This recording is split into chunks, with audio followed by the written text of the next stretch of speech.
Welcome to FFT and 5. I'm Chris Towers here with Dan Schneier. And Dan, it sounds like DeAndre Hopkins might get traded in the coming days. There was a report on Tuesday indicating that the trade market is starting to heat up. Suitors are starting to make their offers, and it sounds like DeAndre Hopkins is going to be out of Arizona. Now, the question is, can he still be a number one fantasy wide receiver if he lands in the right spot?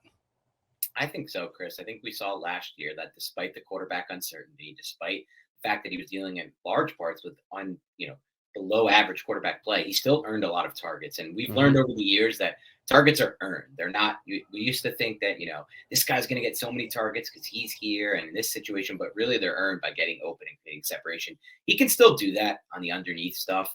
I question if he's still the same vertical receiver he was earlier in his career. It's not that he doesn't have the same skill set. It's just that he's not the same athlete he was. So I still think he can be a wide receiver one in the right situation in PPR leagues, full point PPR. You get out of that half point or standard leagues, and then I don't think you're looking at a wide receiver one. Yeah, obviously a lot of it's going to depend on where he lands. If he lands in a low volume passing offense, like if the Ravens were to decide to go get him, I think it'd probably be pretty tough for him to be a number one just because they're not going to throw the ball very much. But I don't know, that could work out. What would you think about something like that? I like the Ravens spot a little bit, but again, I think the problem, like you said, is the volume. I know they're changing offensive systems there. They'll probably be more pass heavy, but I don't think they're going to reinvent the wheel there. I still think they're a run first team. All right, let's move on to some of the signings from the last 48 hours or so. Devin Singletary signed with the Texans on a one-year deal worth about $4 million. It's not a huge investment, obviously only the 1 year, and Devin Singletary, not a great player, but I think him and Damien Harris, there's probably not that much of a distinction in talent level between the two of them. Does this hurt Damien Harris in your eyes?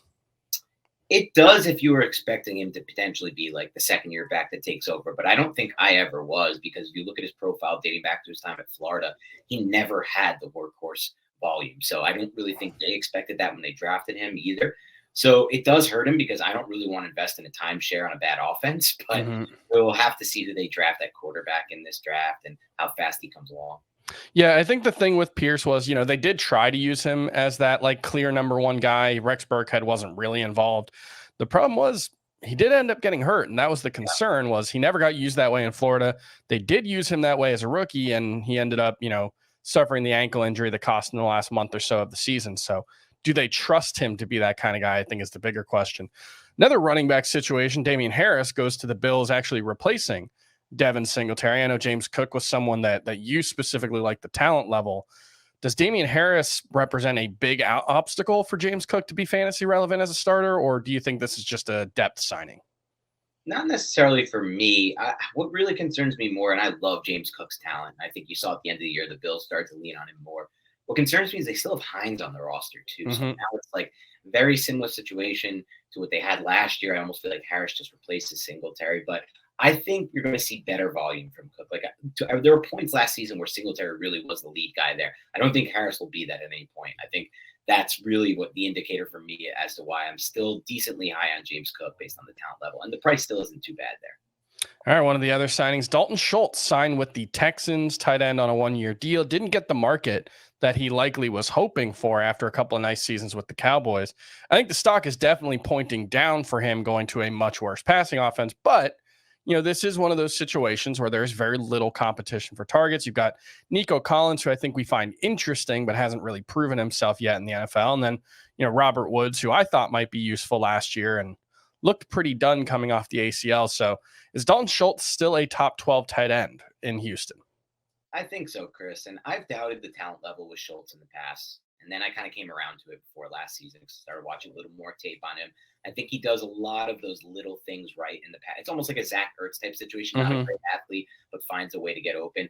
And one thing I've always noted is that rookie quarterbacks do tend to lean on tight ends in their first season because they're an easy target, they're open, they're quick through the progression. So I think depending on where they go in the draft at quarterback, if they go in the draft at quarterback, which I think they will, Schultz could be a very high volume type player. And so if he gets like 100 to 120 targets, which I think is definitely possible, that's right there. Lock him in as a top 12 tight end. That's how fast tight ends are. All right. And let's talk about one more signing real quick. I think Ronald Jones is a guy we've talked a lot about on Fantasy Football Today over the last few years, but after he barely saw the field for the Chiefs last season. I think we probably know not to expect too much, but he did sign with the Cowboys on Tuesday. Do you think there's anything there? Is he any kind of obstacle for Tony Pollard, or are we still looking at the NFL draft as the place that the Cowboys might add some competition? I can't wait to get burned again by Ronald Jones, and I will, because I still like his talent a lot. And I also think the Cowboys might be in the market of going away from what they did. They might look at that past decision to draft Ezekiel Elliott and re-sign him and push all those cap hits back as a mistake that cost them players like Amari Cooper that really could have helped them win last year. So I think if they go running back in the draft, it'll actually be day 3, and Ronald Jones is a really good chance to actually be a piece of this offense. I'm still pushing all my chips in on the Dallas Cowboys taking Bijan Robinson. Oh. I feel like the narrative at least makes too much sense. I think Jerry Jones wants that guy, and I think he's going to go get him. But, until that happens, I think you would have been right. Yeah, until that happens, Tony Pollard sure looks like a first-round pick. I think he went 5th overall in a mock draft that we did on Tuesday. So there's a lot of variance in what Tony Pollard's value for 2023 could look like. But right now, I think he's a clear number 1, first-round pick type of running back. So it's going to be something to keep an eye on over the next month and a half or so. And that's going to do it for FFT and 5. We'll be back tomorrow to talk more free agency and keep previewing the 2023 season. We'll see you then.